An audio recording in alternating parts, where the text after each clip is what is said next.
feature film is Appendage, which was released October 2nd from director Anna Zlokovic, starring Hadley Robinson, Emily Hampshire, and Qasser Muhammad.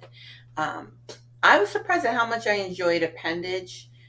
I was ambivalent when I read the write up of it, but I decided to give it a shot, and I'm glad that I did.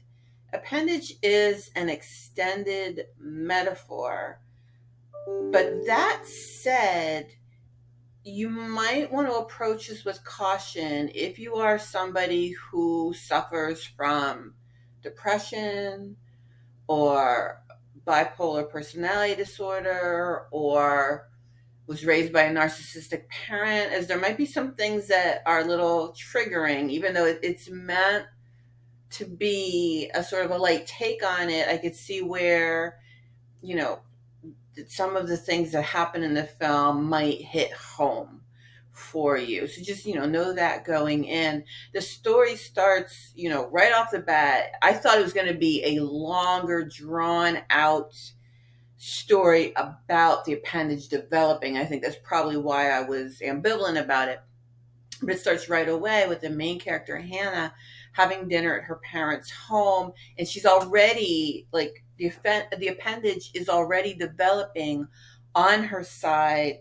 As she's eating dinner, you can see it like pulsating through her skin. I mean, it's nice body horror. The parents, dad's okay, mom's really toxic and not great.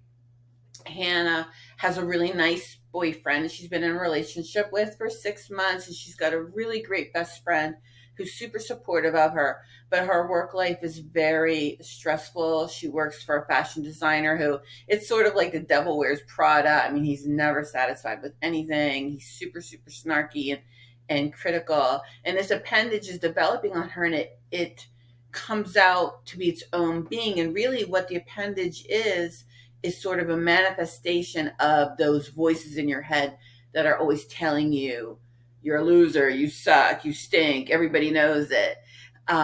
She goes to a dermatologist who doesn't see the appendage, just sees the mark on her side, and tells her that she is a dual DNA chimera, that vanishing twin syndrome. But then she finds other people like herself who have experienced this. And then there's some twists and turns to it that really make it a horror film.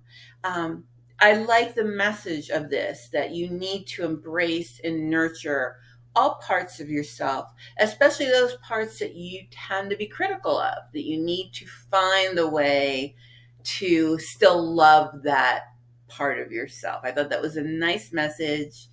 Again, this film might not be for everyone depending on your mental health status and how you're coming into this, but I really liked the message of it. I found it entertaining. Parts of it were funny, and parts of it were really creepy. The body horror was done well.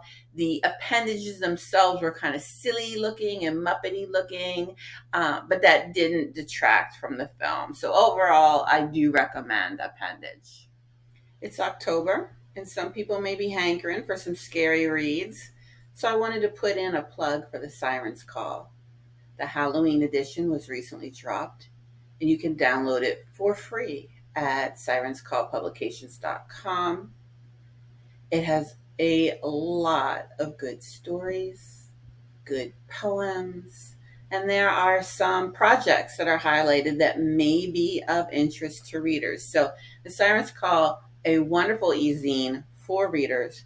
It is also a wonderful e-zine for writers. The Sirens Call are really supportive of artists. They are supportive publishers. They have a wide readership.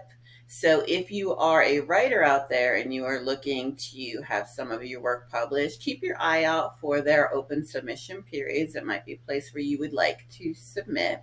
So again, Sirens Call, free for you to read. I highly recommend it.